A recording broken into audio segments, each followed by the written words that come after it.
আমি আমি কুরবান ভাই কয়ে গেলাম, আমি আমি যদি আমি কয়ে গেলাম তো বাড়ি করছো আমি দলাই দেন কিন্তু করে। ঠিক আছে ভাই।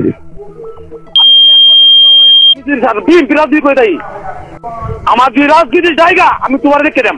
ঠিক আছে ভাই। আমরা 70 বছর বড় আওয়ামী লীগকে বিড়াইছে আর অনেক আল্লাহ তো আমরা বিড়াই। ঠিক আছে বুঝছো না? ঠিক আছে। এই 5 তারিখে পর থেকে মানে তোমার বড় বড় কুরবানের মতো বড় বড় কুরবান ইমরানে কি করছে? ঠিক আছে। একটা বাড়িতে নাই। ঠিক আছে তোমরা তো ওদের সাথে আমরা যাই না, সমস্যা কি? কিন্তু খুব হয়েছে আমার নেতা জেলা বিএনপি দপ্তর সম্পাদক সে আমাকে ফোন দিতে। এর নাম কি? বলছে তুমি এক্সপেক্ট কলিল রহমান কলিল। এই নম্বর আছে আমার কথা ঠিক করছে। ওই নম্বর আছে, তুমি আমার সাথে দেখা করো, দেখা করে নাম্বার নেওয়া। আমি কথা কই, নম্বর দাও। আমার বাড়ি পূর্বদলা, আমার নাম কুরবান আলী। সিন্দুরাটিয়া শান্তি মার্কেটে আমার রড সিমেন্টের ব্যবসা করি। ত্রিকুণা রৌয়া ইউনিয়নের সাধারণ সম্পাদক ছাত্র দলের ইমরান কিছু বলাবানিয়া আমার শান্তি মার্কেটে আইসা আমাকে চাঁদা চায়। আমি চাঁদা না দেওয়ার কারণে আমার উপর অত্যাচার করে। তখন আমি ভয় পাইয়া ঘরের পিছনে দরজা দিয়া পলাই।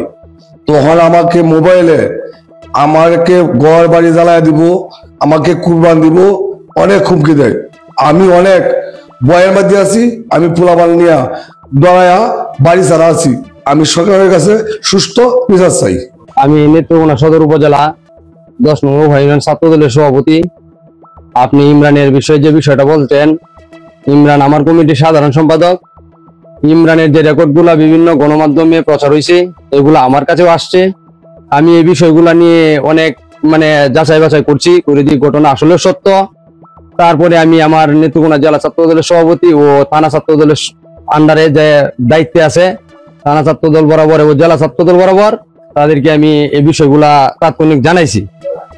ওনারা বলছে যে আসলে ছাত্র দলে এরকম চাঁদাবাজি বা কোনো অপরাধ কর্মে যারা লিপ্ত থাকবে তাদের এই সংগঠনে কোনো জায়গা নেই। তারা এটা যাচাই বাছাই করে আরো যে ব্যবস্থা নেওয়া লাগে সাংগঠনিক ভাবে তারা এই ব্যবস্থা নিবে।